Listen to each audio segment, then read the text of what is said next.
നമസ്കാരം. കർമ്മ ന്യൂസിലേക്ക് സ്വാഗതം. ഇസ്രായേൽ ഹമാസ് യുദ്ധം ആരംഭിച്ചിട്ട് 200 ദിവസം കഴിഞ്ഞിരിക്കുന്നു. ഇപ്പോഴും പശ്ചിമേഷ്യയിൽ ശാന്തി അകലെയാണ്. അനുദിനം ഗാസയിൽ കൂടുതൽ രൂക്ഷമായ ആക്രമണം നടത്തുകയാണ് ഇസ്രായേൽ. റഫയിലേക്കുള്ള കരയാക്രമണത്തിന് ഇസ്രായേൽ അന്തിമ തയ്യാറെടുപ്പ് നടത്തുന്നു എന്നുള്ള സൂചനകളാണ് പുറത്തു വരുന്നത്. 820ഓളം കവചിത ടാങ്കുകൾ ഗാസയുടെ അതിർത്തിയിൽ ഇസ്രായേൽ വിന്യസിച്ചു എന്നുള്ള വിവരങ്ങൾ അന്താരാഷ്ട്ര മാധ്യമമായ അൽ ജസീറ റിപ്പോർട്ട് ചെയ്യുന്നു. 9 സൈനിക താവളങ്ങളാണ് ഇസ്രായേൽ ഗാസ അതിർത്തിയിൽ ഇപ്പോൾ നിർമ്മിച്ചിരിക്കുന്നത്. ഉടനൊന്നും ഗാസയിലെ സൈനിക നീക്കം അവസാനിപ്പിക്കാൻ ഇസ്രായേൽ ആഗ്രഹിക്കുന്നില്ല എന്നുള്ളതിൻ്റെ ഏറ്റവും വലിയ തെളിവാണിതെന്ന് അൽ ജസീറ തന്നെ വ്യക്തമാക്കുകയാണ്. 16 ലക്ഷത്തോളം ആളുകൾ അഭയാർത്ഥികളായി കഴിയുന്ന റഫയിലേക്കുള്ള കരയുദ്ധം ഒരു മനുഷ്യ ദുരന്തമാകുമെന്നാണ് അന്താരാഷ്ട്ര തലത്തിൽ ഉയരുന്ന വേദന. അമേരിക്കയടക്കമുള്ള ലോകരാജ്യങ്ങളൊക്കെ തന്നെ ഇസ്രായേലിനോട് റഫയിൽ ഒരു ആക്രമണം നടത്തരുതെന്ന് ഇതിനകം ആവശ്യപ്പെട്ട് കഴിഞ്ഞു. എന്നാൽ റഫയിൽ ആക്രമണം നടത്താതെ പിന്തിരിയില്ല എന്നുള്ള നിലപാടിൽ തന്നെയാണ് ഇസ്രായേൽ. അതിന് കാരണമായി ഇസ്രായേൽ പറയുന്നത് റഫയിലെ ഈ അഭയാർത്ഥി ക്യാമ്പുകളുടെ മറവിലാണ് 5000-ലധികം വരുന്ന ഹമാസിൻ്റെ ഭീകരവാദി നേതാക്കൾ ഉള്ളത്. അവരിപ്പോഴും സുരക്ഷിതരായി അവിടെ തന്നെ കഴിയുകയാണ്. അവരാണ് ഒക്ടോബർ മാസം 7-ാം തീയതി ഇസ്രായേലിലേക്ക് കടന്നുകയറി ഇസ്രായേലിൽ കൂട്ടക്കുരുതി നടത്തിയതിൻ്റെ പ്രധാന ഉത്തരവാദികൾ.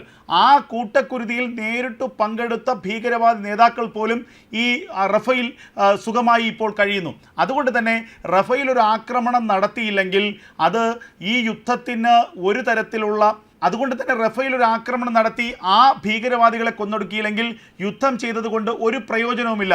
ഈ യുദ്ധം വെറുതെയാകും. അതിനാൽ തന്നെ റഫയിലെ ആക്രമണത്തിൽ നിന്ന് പിന്മാറില്ല. ആര് പറഞ്ഞാലും റഫയിലെ ആക്രമണത്തിൽ നിന്ന് പിന്തിരിയില്ല എന്ന നിലപാട് ഇസ്രായേൽ പ്രധാനമന്ത്രി ബെഞ്ചമിൻ നെതന്യാഹു നേരത്തെ വ്യക്തമാക്കിയിരുന്നു. അതിന് പിന്നാലെ 3 ബ്രിഗേഡിനെ ഗാസയിൽ നിന്നും ഇസ്രായേൽ പിൻവലിച്ചിരുന്നു. എന്നാൽ അത് പുതിയ കരയുദ്ധത്തിന് വേണ്ടിയുള്ള തയ്യാറെടുപ്പാണ് എന്നുള്ള സൂചനകൾ അന്ന് തന്നെ ലഭിച്ചിരുന്നു. ഇപ്പോൾ അത് യാഥാർത്ഥ്യമായിരിക്കുകയാണ്. അങ്ങനെ ഗാസയുടെ അതിർത്തിയിൽ ഇസ്രായേൽ വൻ സൈനിക വിന്യാസം നടത്തിയിരിക്കുന്നു എന്നുള്ള വിവരങ്ങൾ ഉപഗ്രഹ ചിത്രങ്ങളിലൂടെ ലഭിച്ചിട്ടുണ്ടെന്ന് അൽ ജസീറ തന്നെ റിപ്പോർട്ട് ചെയ്യുന്നു. അതായത് വമ്പൻ സൈനിക താവളങ്ങളാണ് ഗാസയുടെ അതിർത്തിയിൽ ഇസ്രായേൽ ഇപ്പോൾ നിർമ്മിച്ചിരിക്കുന്നത്. 2 സൈനിക താവളങ്ങളിലുമായി 820ഓളം ടാങ്കുകൾ, കവചിത യുദ്ധ ടാങ്കുകളുണ്ട്. അതുപോലെ തന്നെ നിരവധി യുദ്ധ സാമഗ്രികളുണ്ട്. വലിയ കരസേനയുടെ വലിയ ബ്രിഗേഡ് അവിടെ ഏത് നീക്കത്തിനും തയ്യാറായി കാത്തു നിൽക്കുന്നുണ്ട്. അങ്ങനെ വലിയൊരു കരയുദ്ധത്തിനായുള്ള എല്ലാ തയ്യാറെടുപ്പുകളും പൂർത്തിയാക്കിയിരിക്കുന്നു ഇസ്രായേൽ. ഏത് നിമിഷം വേണമെങ്കിലും റഫയിലേക്ക് ഒരു കരയാക്രമണം ഇസ്രായേൽ നടത്താൻ തയ്യാറെടുത്തിരിക്കുന്നു. ആ കരയുദ്ധം ആരംഭിച്ചു കഴിഞ്ഞാൽ അത് മനുഷ്യ കൂട്ടക്കുരുതിയാകുമെന്ന കാര്യത്തിൽ ഒരു തർക്കവുമില്ല. അതേസമയം ഗാസയിൽ നിന്ന് സൈനികരെ പിൻവലിച്ച ഇടങ്ങളിലൊക്കെ തന്നെ വലിയ തോതിൽ ഇപ്പോൾ ബോംബാക്രമണം നടത്തുകയാണ് ഇസ്രായേൽ. ഒരു ഭാഗത്ത് വ്യോമസേന ബോംബാക്രമണം തുടരുമ്പോൾ മറുഭാഗത്ത് അതിർത്തിയിൽ നിന്ന് ടാങ്കുകൾ വഴിയുള്ള മിസൈൽ ആക്രമണം ഒരു ഭാഗത്ത് നടത്തുന്നു. അങ്ങനെ ഗാസയുടെ അവശേഷിക്കുന്ന പ്രദേശങ്ങളെ മുഴുവൻ കനത്ത ബോംബിങ്ങിലൂടെയും ഷെല്ലാക്രമണത്തിലൂടെയും നശിപ്പിക്കുകയാണ് ഇസ്രായേൽ സൈന്യം ചെയ്തിരിക്കുന്നത്. കഴിഞ്ഞ 24 മണിക്കൂറുകളിൽ തന്നെ 300-ലധികം ആളുകൾ ഗാസയിൽ കൊല്ലപ്പെട്ടു എന്നുള്ള വിവരങ്ങളാണ് അന്താരാഷ്ട്ര മാധ്യമങ്ങളിലൂടെ പുറത്തേക്ക് വരുന്നത്. ഗാസയിൽ ഇപ്പോഴും ആക്രമണത്തിൽ നിന്ന് പിന്മാറിയിട്ടില്ല ഇസ്രായേൽ സേന എന്നുള്ള വലിയ വിവരങ്ങൾ പുറത്തു വരികയാണ്. ഇസ്രായേലി സേന എവിടെ നിന്നൊക്കെയാണോ മാറിയത് അവിടെയൊക്കെ നിരന്തരം ബോംബിട്ട് തകർത്തുകൊണ്ടിരിക്കുകയാണ് ഇസ്രായേലി സേന. ജീവൻ്റെ ഒരു കണിക പോലും അവശേഷിക്കരുത്, ഒരു കെട്ടിടം പോലും അവശേഷിക്കരുത്, വാസയോഗ്യമായൊരു പ്രദേശം പോലും ഗാസയുടെ ഒരിടത്തും അവശേഷിക്കരുത് എന്നതാണ് ഇസ്രായേൽ സേന ലക്ഷ്യമിടുന്നത്. അങ്ങനെ ഗാസയുടെ എല്ലാ പ്രദേശങ്ങളിൽ നിന്നും പലായനം ചെയ്ത അഭയാർത്ഥികൾ ഒത്തുകൂടിയിരിക്കുന്നത് റഫയിലാണ്. ആ റഫയിലെ അഭയാർത്ഥി ക്യാമ്പുകളുടെ മറവിലാണ് അവശേഷിക്കുന്ന ഹമാസിൻ്റെ ഭീകരവാദികളും ഒളിവിൽ കഴിയുന്നത്. ഈ ഭീകരവാദികളെ കൊന്നെടുക്കുക എന്ന ലക്ഷ്യത്തോടു കൂടിയാണ് കരയാക്രമണം നടത്തുന്നത്. നേരത്തെ റഫയുടെ പരിസര പ്രദേശങ്ങളിൽ കനത്ത ബോംബാക്രമണവും ഷെല്ലാക്രമണവും ഇസ്രായേൽ സേന നടത്തിയിരുന്നു. എന്നാൽ അത് സിവിലിയൻസിൻ്റെ വലിയ കൂട്ടക്കുരുതിക്ക് ഇടയാക്കുമെന്നുള്ള അന്താരാഷ്ട്ര സംഘടനകളുടെ മുന്നറിയിപ്പ് പരിഗണിച്ചുകൊണ്ടാണ് ഞങ്ങൾ കരയുദ്ധം നടത്താൻ തീരുമാനിക്കുന്നുവെന്ന് ഇസ്രായേൽ പറയുന്നത്. ആ ഇസ്രായേലിൻ്റെ ഇപ്പോഴത്തെ ലക്ഷ്യം അതാണ്. അതായത് നേരത്തെ ഖാൻ യൂനിസിലും ഒക്കെ നടത്തിയതുപോലെ കരയുദ്ധം നടത്തുക. ഒരു പ്രദേശത്തെത്തി അവിടെയുള്ള ആളുകളെ മുഴുവൻ പരിശോധിച്ച് അവരിൽ പാലസ്തീനികളുണ്ടോ ഹമാസുമായി ബന്ധമുള്ളവരുണ്ടോ എന്ന് സ്ഥിരീകരിച്ച് അതിൽ ബന്ധമുള്ളവരെ കൊന്നൊടുക്കുക, അല്ലാത്തവരെ ആ ഭാഗത്തു നിന്ന് മാറ്റി പാർപ്പിക്കുക. ഇതാണ് ഇസ്രായേൽ ലക്ഷ്യമിടുന്നത്.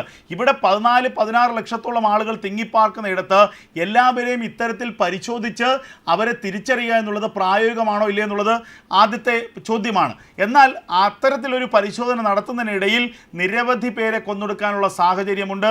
അത് കരയുദ്ധത്തിലൂടെ ലക്ഷ്യമിടുന്നത് ഹമാസിൻ്റെ ഭീകരവാദികളെ ആണെങ്കിൽ കൂടി ഹമാസുമായി ബന്ധമുള്ളവരെയും അതിൽ കുരുതി കൊടുത്തേക്കാം. എന്തായാലും അതുകൊണ്ട് തന്നെയാണ് റഫയിലേക്ക് ഒരു ആക്രമണം പാടില്ല എന്ന് ഇപ്പോൾ അന്താരാഷ്ട്ര സമൂഹവും ലോകരാജ്യങ്ങളും ആവശ്യപ്പെടുന്നത്. എന്നാൽ ഇസ്രായേൽ അത് ചെവിക്കൊള്ളുന്നില്ല എന്നുള്ളത് ഏറ്റവും പ്രധാനപ്പെട്ട കാര്യമാണ്. ഇപ്പോഴിതാ വലിയ സൈനിക സഹായം അമേരിക്കയുടെ ഭാഗത്തു നിന്ന് ഇസ്രായേലിനുണ്ടായിരിക്കുന്നു.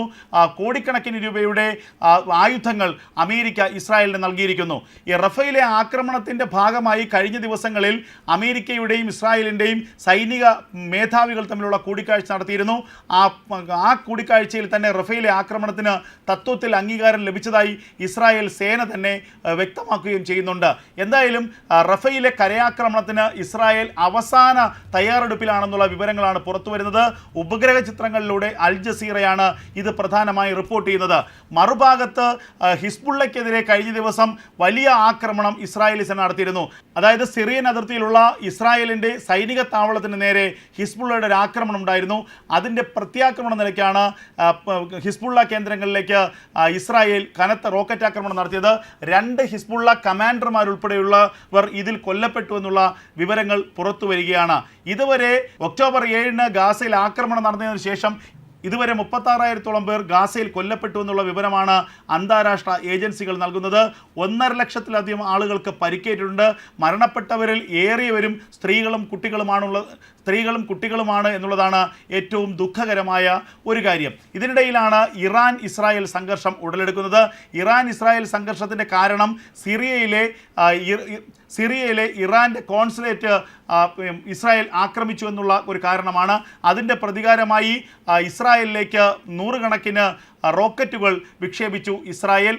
അതിന് പ്രതികാരമായി ഇസ്രായേലിലേക്ക് 100 കണക്കിന് റോക്കറ്റുകൾ ഇറാൻ വിക്ഷേപിച്ചു. എന്നാൽ അതിന് 3-4 ദിവസത്തിന് ശേഷം കൃത്യമായ മറുപടി ഇസ്രായേൽ നൽകുകയും ചെയ്തു. ഇറാൻ്റെ തന്ത്രപ്രധാനമായ ആണവ കേന്ദ്രങ്ങൾക്ക് നേരെയായിരുന്നു ഇസ്രായേലിൻ്റെ ആക്രമണം. ഇറാൻ്റെ പ്രതിരോധ സംവിധാനങ്ങളെല്ലാം കബളിപ്പിച്ചുകൊണ്ടുള്ള കൃത്യമായ ആക്രമണമാണ് ഇസ്രായേൽ നടത്തിയത്. അതിന് ഇറാൻ മറുപടി നൽകിയിട്ടില്ല. യുദ്ധത്തിന് ഇനി തയ്യാറല്ല, യുദ്ധത്തിന് തങ്ങൾ ഒരുക്കമല്ല എന്ന് ഇറാൻ വ്യക്തമാക്കിയതോടുകൂടി ഇറാൻ ഇസ്രായേൽ സംഘർഷത്തിന് അല്പമൊന്ന് അയവ് വന്നിട്ടുണ്ട്. ഈ സാഹചര്യം കൂടി മുതലെടുത്തുകൊണ്ടാണ് റഫയിലേക്കൊരു ആക്രമണത്തിന് ഇസ്രായേൽ ഇപ്പോൾ തയ്യാറെടുത്തിരിക്കുന്നത്. റഫേൽ ആക്രമണം നടത്തിയേ തീരൂ എന്ന നിലപാടിലാണ് ഇസ്രായേൽ. അങ്ങനെ ഒരു ആക്രമണം ഉണ്ടായാൽ ഈ മനുഷ്യരാശികളുടെ ഏറ്റവും വലിയ കൂട്ടക്കുരുതിക്കായിരിക്കും റഫ സാക്ഷ്യം വഹിക്കുക എന്ന ആശങ്കയിലാണ് ലോകം.